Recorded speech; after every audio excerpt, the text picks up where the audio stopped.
हमें कुछ न कुछ एक आध छोटा मोटा नियम तो ले ही लेना तुम लोग। खाने पीने का नियम तो हम बहुत लेते हैं, बहुत लेते हैं। हम ये छोड़ देते हैं, कभी आलू छोड़ देते हैं, कभी केला छोड़ आते हैं, कभी आम छोड़ आते हैं। ऐसी भी हमारी एक आदत में हो गया है।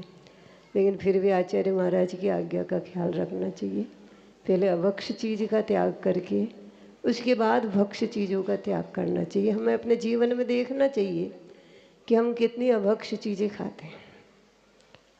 कहा यह जाता है कि अपनी इष्ट चीज़ का त्याग करो, और इष्ट चीज़ में आदमी क्या सोच लेता है कि मुझे मीठा भाता है ना, तो मैंने मिठाई छोड़ दी। और वो पिज्ज़ा नहीं भाता है तेरे को क्या, बर्गर नहीं भाता है कि होटल में जाकर के रोटी खाना नहीं भाता है क्या, उसको वो इष्ट नहीं मानता।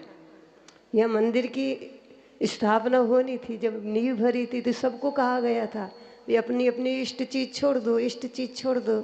तो लोगों ने मिठाई छोड़ दी, मावा छोड़ दिया, कलाकंद छोड़ दिया। ये नहीं छोड़ा कि मैं होटल में जा कर के नहीं खाऊंगा, मैं होटल में जा कर के नहीं खाऊंगा। वो उसको इष्ट नहीं है वो होटल में जाना, और कलाकंद इष्ट है। गजब की बात कर दी। पहले अभक्ष का त्याग करना चाहिए था। होटल में छोड़ते तो कितना सारा धर्म हो जाता तुम्हारी जिंदगी में। 5 साल तक तुम होटल में नहीं खाते, कितने अभक्ष से बच जाते।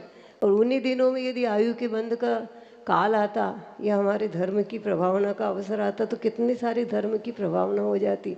लेकिन हमने कलाकंद छोड़ा, मावा छोड़ा। सब घर वाले कहते कि बेटा तुम नहीं खाते हो सो हम परेशान हैं, हम भी नहीं खाएंगे। अब कब मंदिर बनेगा, कब मंदिर बनेगा, कब मंदिर बनेगा। हमारे विजय ब्रह्मचारी जी के भी एपल का त्याग है, कहीं का मंदिर बन रहा है ना।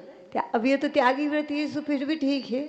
लेकिन जो असंयमी ग्रस्त हैं उनको तो तुम्हारे यहाँ तो कभी सामने कोई भी ऐसा प्रसंग आए कि भैया अपनी इष्ट चीज़ छोड़ो, तो सबसे पहले अभक्ष चीज़ का त्याग करना, अभक्ष चीज़ का त्याग करना चाहिए। अभक्ष चीज़ का त्याग करने से त्रस जीवों की रक्षा होती है, और त्रस जीवों की रक्षा होने से महान धर्म का पालन होता है।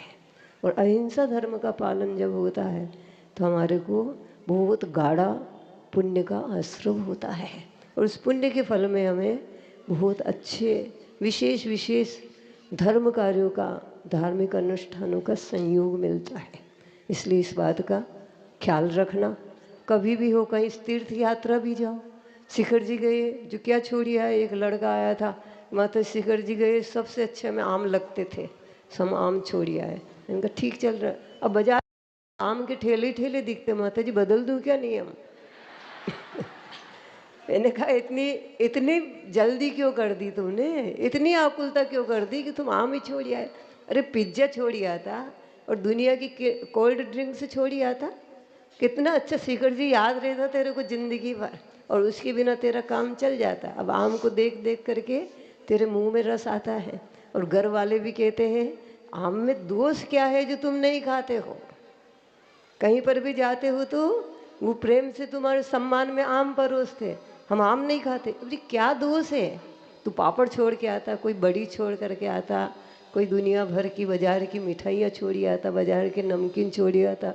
तो तू बता सकता उस समय कि मैं इसलिए छोड़ी आया कि इसमें त्रस जीवों की हिंसा है।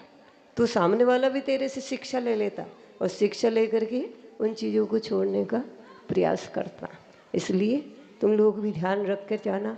इस सभा में बैठे हुए 8-15 लोग तो होंगे जो बिल्कुल अभक्ष नहीं खाते होंगे, है ना। 8-15 तो होंगे, क्योंकि राजस्थान है, ये कोई अपना बुंदेलखंड तो है नहीं।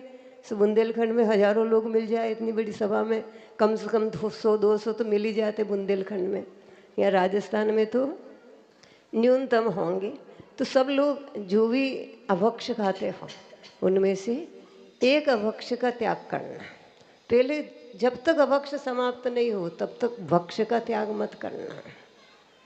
अभक्ष का त्याग जब समाप्त हो जाए कि अब हमारे जीवन में एक भी अभक्ष नहीं बचा, उसके बाद में भक्ष पदार्थों का नंबर लगाना। आचार्य महाराज ने तभी कहा है कि राग रति नाम तनु कृतिये, भोगो भोग परिमाण क्यों करे महाराज। हमने अहिंसा व्रत तो पालन कर लिया, अहिंसा का हमने नियम लिया है, हमने पूरे अभक्ष छोड़ दिए। अब आपने कहा फिर भोगो भोग का परिमाण कर दो। ये हम भक्ष ही तो खा रहे हैं, इसमें क्या परिमाण कर दे कि इतना खाएंगे और इतना नहीं खाएंगे।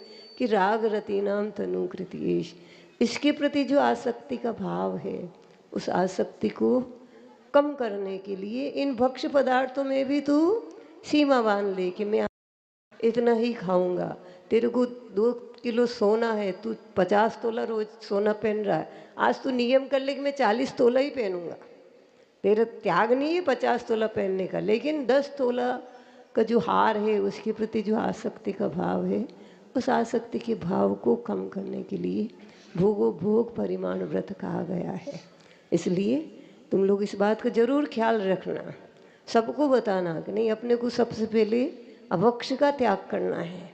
एक एक अभक्ष का त्याग करके, एक एक अभक्ष का त्याग करने से एक कौवे का मांस मात्र छोड़ा, वो भगवान बन गया, मोक्षगामी बन गया। एक पहली मछली को जीवन दान देने वाला मोक्षगामी बन गया। कहीं पर तुम ये बताओ कि आम का त्याग करने वाला मोक्षगामी बन गया? कोई उदाहरण है क्या कि केले का त्याग करने वाला मोक्षगामी बन गया हो? भक्ष का त्याग करने वाला मोक्षगामी नहीं बना, अभक्ष का त्याग करने वाला मोक्षगामी बना। तो हमें मोक्ष प्राप्त करना है, इसलिए हमें अपने जीवन की एक एक अभक्ष चीज़ का त्याग करते जाओ। यूँ नहीं सोचना कि सब छूट जाएंगी, सब जिस दिन छूट जाएगी उस दिन तुम बहुत पवित्र आत्माओं में आने लगोगे, और उस दिन तुम्हारा मन इतना निर्मल हो जाएगा कि तुम ये कपड़े खोल करके मुनि महाराज बन जाओगे और परंपरा से मोक्ष को प्राप्त करने वाले हो जाओगे। इस बात का ख्याल रख करके हम अपने जीवन को देखो। अभक्ष छोड़ते जाओगे तो बहुत सिर भरमाएगा नहीं, भक्ष छोड़ोगे तो सिर भरमाने लगता है, तो अब खाने को कुछ बचा ही नहीं, अभी खाने को कुछ बचा ही नहीं। और अभक्ष छोड़ोगे तो खूब खाने को बचेगा, और खूब खाने को बचने के बाद खाने के बाद भी असंतुष्टि नहीं होगी, क्योंकि हम भक्ष खा रहे हैं।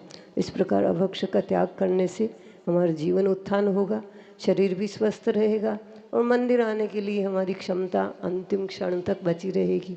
क्योंकि हम भक्ष खाएंगे तो हमारा शरीर अस्वस्थ नहीं होगा, अस्वस्थ नहीं होगा तो हमें जिनेंद्र भगवान के यहाँ तक आने के लिए घुटने खराब नहीं होंगे, और पेट भी खराब नहीं होगा, सिर भी खराब नहीं होगा।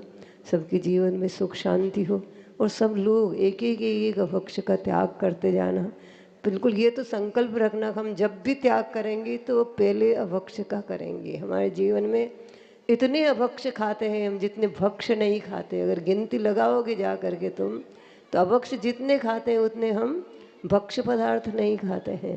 तो एक एक अभक्ष को छोड़ करके हम अपने जीवन का उत्थान करें, और ऐसी भावना करें कि हम भी इसी प्रकार से पीछे ले करके अंतिम क्षण में अपने श्वास को छोड़ें, ताकि हमारे मनुष्य पर्याय सार्थक हो जाए। महावीर भगवान की जय।